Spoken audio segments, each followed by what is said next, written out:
इस वक्त पूरी जानकारी देने के लिए तो सीएम के इस दौरे पर हमारी नजर बनी रहेगी। और आज विश्व पर्यावरण दिवस है। ग्लोबल वार्मिंग को लेकर पर्यावरणविदों ने चिंता जताई है और ऐसे में देहरादून में नवंबर 2017 में शुरू किया गया रिस्पना नदी के पुनर्जीवन का अभियान परवान चढ़ने लगा है। रिस्पना का स्वरूप बदलता देखकर सरकार अब राज्य की सबसे दूषित 15 दूसरी नदियों के लिए भी ऐसा ही अभियान शुरू करने वाली है।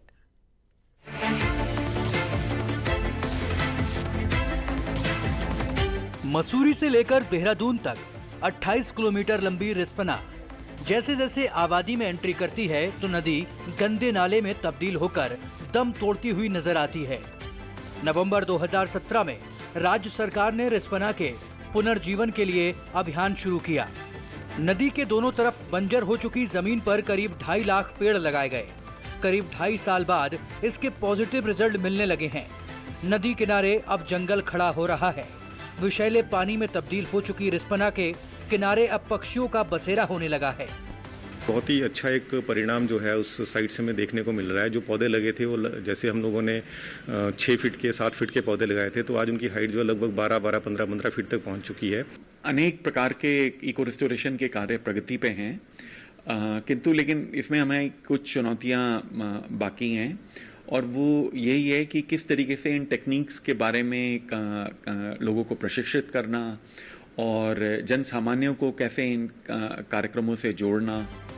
प्लांटेशन के बाद नदी के कैचमेंट एरिया में सागर ताल में नया जल स्रोत भी डेवलप हुआ है, तो इधर कैरवान गांव क्षेत्र में नदी तटों पर लगाए गए पेड़ों पर तो फल भी लगने लगे हैं।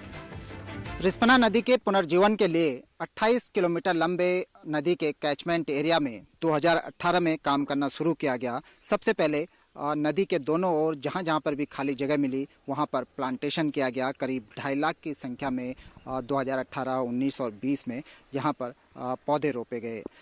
मैं आज मोथरावाला की एक साइट पर खड़ा हूँ जहाँ पर ठीक इसी तरह का ये प्लांटेशन किया गया है। आप मेरे हाथ में ये फाइल आप देख रहे होंगे कि मोथरावाला की साइट है, रिस्पना नदी का ये तट है। 2018 में ये पूरा क्षेत्र बंजर था, उसके बाद यहाँ पर सोइल का कार्य किया गया, गड्ढे बनाए गए। तो आप देख सकते हैं कि 2018 का दृश्य है और आज 2021 का आप इसी प्लांटेशन एरिया का देख सकते हैं।